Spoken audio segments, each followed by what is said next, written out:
Bien, estimados estudiantes y estudiantas, muy buenas tardes.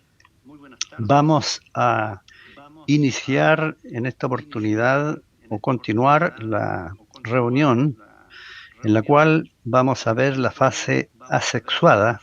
Recuerden bien que es la fase de esquizogonia del ciclo que estamos viendo.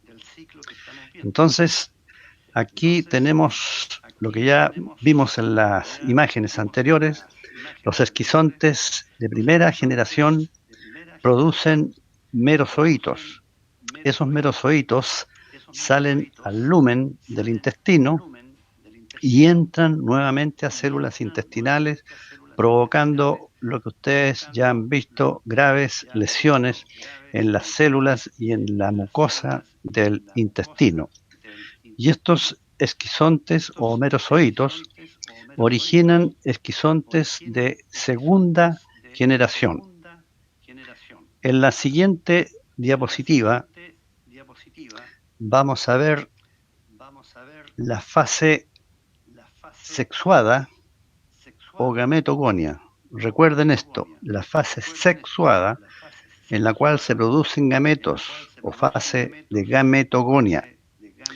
Los zoitos, como yo les señalé que podríamos utilizar el término zoitos para no confundirlos con los términos de esporozoitos o merozoitos, los zoitos de segunda generación entran a células del ciego y colon. Y ahí en el ciego y colon, en la mucosa, originan los macro y microgametos, provocando obviamente lesiones. Los microgametos fertilizan a los macrogametos y originan un cigoto.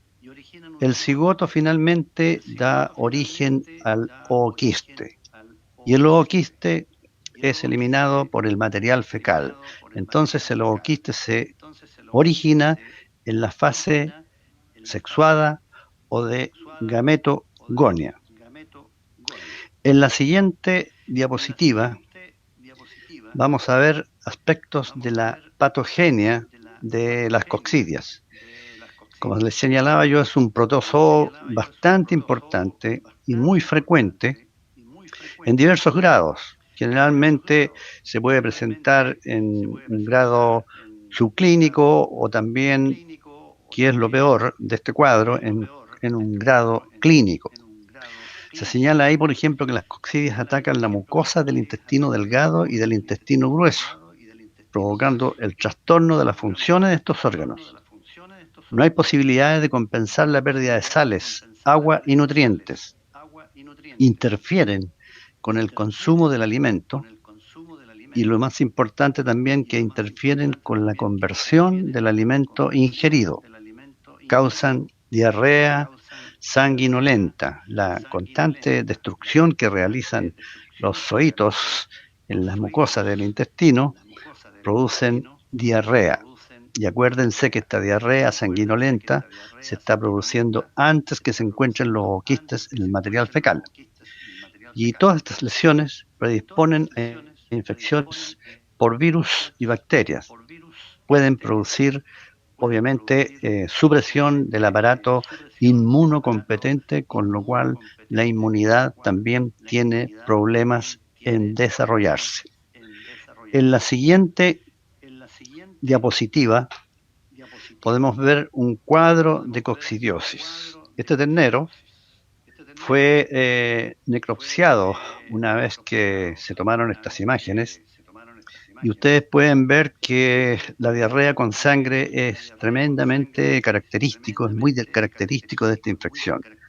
Pero como yo les he señalado, ustedes tienen que hacer un diagnóstico diferencial, es decir, pensar en que otro tipo de causales puede traer como consecuencia la diarrea con sangre. Acuérdense que en este momento tenemos diarrea con sangre, pero los ooquistes todavía no se han eliminado porque la gametogonia todavía no se realiza. Eso es un antecedente que deben tener en cuenta. En la siguiente diapositiva, obviamente, Todas estas patologías traen como consecuencia la muerte de los hospederos, especialmente cuando se trata de animales jóvenes. ¿Te fijas? En el caso de la coccidiosis, hasta los 3 meses de edad es la mayor susceptibilidad y posteriormente a través de los meses del año se van creando, se va desarrollando la inmunidad y finalmente cuando ya son adultos ya tienen una fuerte resistencia a esta infección.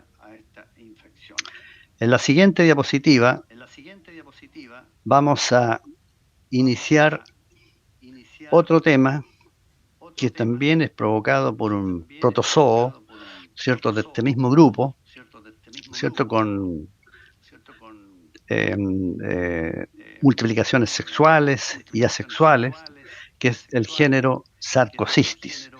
Estoy indicando con la flecha azul un macroesquizonte. Generalmente los esquizontes son microscópicos, o sea, se pueden ver solamente en cortes histopatológicos.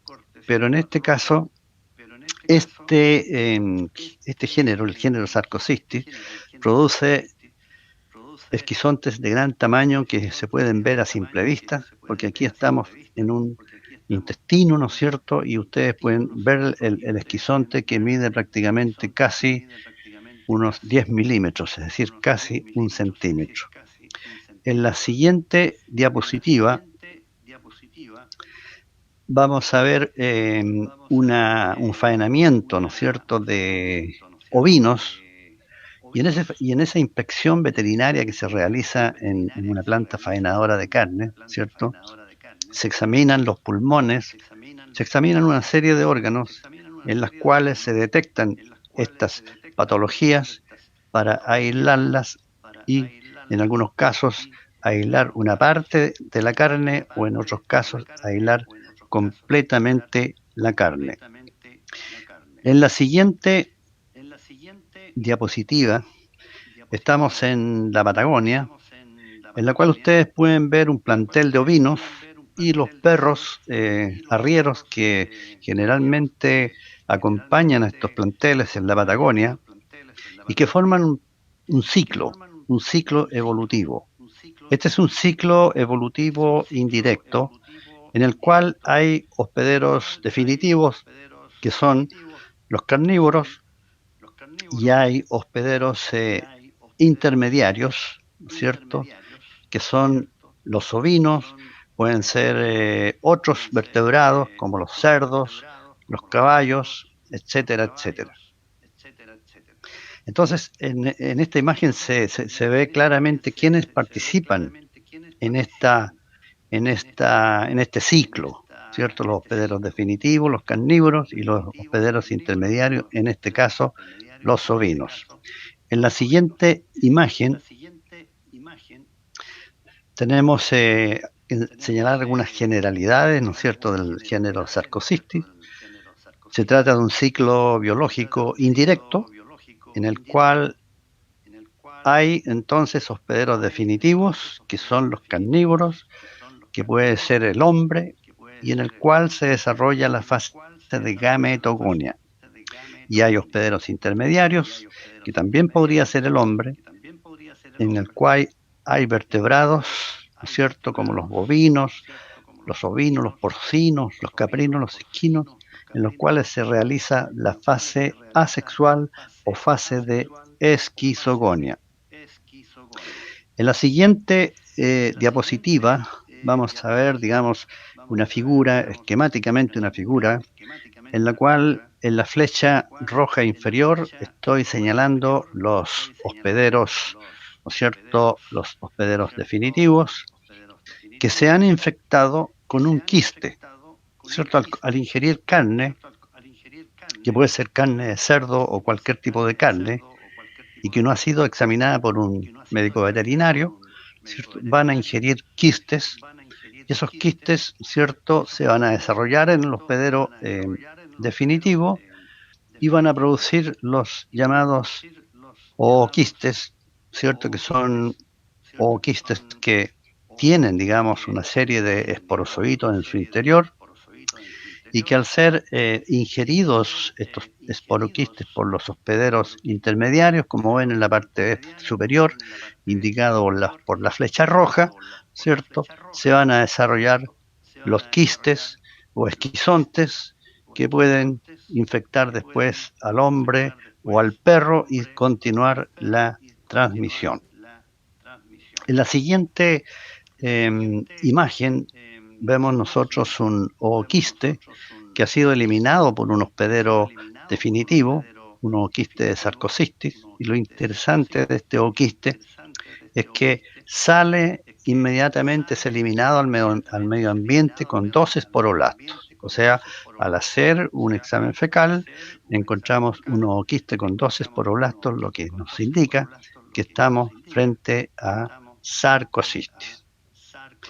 En la siguiente diapositiva que vamos a ver, tenemos un microesquizonte, o sea, un corte histopatológico puede ser, pero esto indicado con la flecha roja, ¿no es cierto? Es un esquizonte. De partida tenemos que señalar que es un esquizonte. Es bastante frecuente cuando hacemos exámenes de carne para pesquisar triquinosis. Entonces, cuando un examen de carne o un trozo de carne presenta muchos esquizontes de este tipo, que son vistos solamente al microscopio, es necesario el decomiso de estas carnes. Pero como les digo, es bastante frecuente y se presenta en baja cantidad. Por lo tanto, generalmente no se hace el decomiso de la carne de cerdo. En la siguiente diapositiva tenemos lo que ocurre en los hospederos intermediarios, en que luego de una eliminación de ooquistes esporulados, estos hospederos intermediarios ingieren el ooquiste y dentro del hospedero intermediario hay una liberación de esporozoitos en el intestino delgado que entran a diferentes órganos. En este caso, entran a arterias y provocan la formación de los esquizontes de primera generación. Posteriormente entran a capilares, donde entran a los esquizontes de segunda generación. En la siguiente diapositiva vamos a ver lo que ocurre en el hospedero definitivo, el cual ingiere los quistes que van en la carne de algún vertebrado. Los esporozoitos penetran a la pared del intestino y forman gametos masculinos y femeninos, es decir, todos estos procesos o fenómenos que ya hemos visto anteriormente, que en este caso, como lo estamos señalando aquí, no está tan detallado, ¿cierto? Pero cuando ustedes estudien las coccidias, les va a quedar todo esto mucho más claro. Y se forman entonces los ooquistes en el hospedero definitivo, recuerden, porque aquí se produce la gametogonia, y estos ooquistes en el material fecal se van al medio ambiente para continuar el ciclo o infectar a un hospedero. En la siguiente diapositiva, ¿cierto? Vamos a ver la patología que pueden causar los sarcocistis. En este caso pueden provocar abortos, ¿cierto? Durante el curso de parasitología de este año o de los años siguientes, vamos a ir compendiando, ¿no es cierto?, las causas de aborto, y ustedes tienen que tener en cuenta y tener muy presente de que no solamente las causas, o sea, los agentes parasitarios producen abortos, sino que también hay otros agentes microbiológicos que producen aborto. Puede haber decomiso, ¿no es cierto?, eliminación de partes de la carne o decomiso de una canal completa, si es que encontráramos un cerdo con muchos sarcocistis. Signos generales, ¿cierto?, que se presentan en todas las infecciones, y también puede esta patología producir muerte.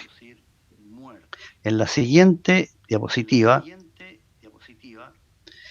vamos a ver otro protozoo que pertenece a este mismo grupo y que tienen prácticamente los mismos ciclos, solamente que en el ciclo que estamos viendo en este momento, que es el género Isospora, otro protozoo, ¿cierto? Es un ciclo evolutivo directo. Aquí no hay hospederos intermediarios ni hospederos definitivos. O sea, aquí hay un ciclo directo con hospederos en los cuales participan los carnívoros, especialmente los cachorros, como ustedes pueden ver al lado izquierdo de la imagen, y también los gatitos nuevos, como ustedes pueden ver al lado derecho de la imagen. En la siguiente diapositiva vamos a ver un ooquiste del género Isospora que estamos viendo, que ya esporuló en el medio ambiente. Ellos esporulan en el medio ambiente y van a producir, como lo señala la figura, dos esporoblastos. O sea, esto es lo que encontraríamos nosotros en el examen fecal. Recuerdo señalarle que todo lo que se realiza en el medio ambiente, ¿cierto? Cuando se elimina un ooquiste hasta cuando es ingerido, esa fase del medio ambiente se llama esporogonia. Esporogonia, o sea, toda la actividad que se realiza dentro del ooquiste en el medio ambiente para que esporule. Y este ooquiste ya sufrió la esporogonia y tiene dos esporoblastos. Hago la comparación con el caso de la Himmeria, que tenía 4 esporoblastos y cada uno se dividía en 2 y daba 8 esporozoitos. En este caso, cada uno de los esporoblastos da 8 esporozoitos, perdón, 4 esporozoitos, y como son 2, también el ooquiste esporulado origina 8 esporozoitos. En la siguiente diapositiva, ¿no es cierto? Vamos a ver generalidades, ¿cierto? Del género Isospora, para señalar, por ejemplo, que existen muchas especies que parasitan un gran rango de hospederos. En el intestino delgado se desarrolla la esquizogonia y la gametogonia. Y en el medio ambiente se desarrolla lo que yo les señalaba, la esporogonia, ¿cierto? Porque produce una esporulación. El ooquiste esporulado entonces presenta 2 esporoquistes con 4 esporozoitos. ¿Se fijan? Entonces, en total aparecen 8 esporozoitos. Y las especies son las que más frecuentemente encontramos en los carnívoros, o sea, en el perro, pueden ser en el gato, que la especie Isospora suis, que también se encuentra en el cerdo, la canis en el perro y la felis en el gato, y la Isospora ribovolta también, que se encuentra en los carnívoros. Y finalmente, la diapositiva que vamos a ver se refiere, esta diapositiva, al ciclo evolutivo, en que vemos, por ejemplo, que en esta diapositiva, que es la diapositiva siguiente a la que estamos viendo en este momento, ¿no es cierto? El ciclo evolutivo es un ciclo evolutivo, digamos, que no tiene hospederos definitivos ni hospederos intermediarios, sino que tiene un solo hospedero, ¿no es cierto? Que son los carnívoros, ya sea gatos y perros. Entonces, aquí terminamos la parte de los protozoos, en el cual yo, por ejemplo, les voy a adicionar algunos escritos que son importantes, ¿no es cierto?, que les da también otra visión, otra orientación respecto a los temas que hemos visto y también a los temas que se van a ver en la clase práctica, junto también con imágenes que vamos a ver en la clase práctica, que es lo que podemos hacer solamente en una clase práctica en un sistema online. Que les vaya muy bien y cualquier consulta, háganmela por favor respecto o relacionado con el correo electrónico. Muchas gracias.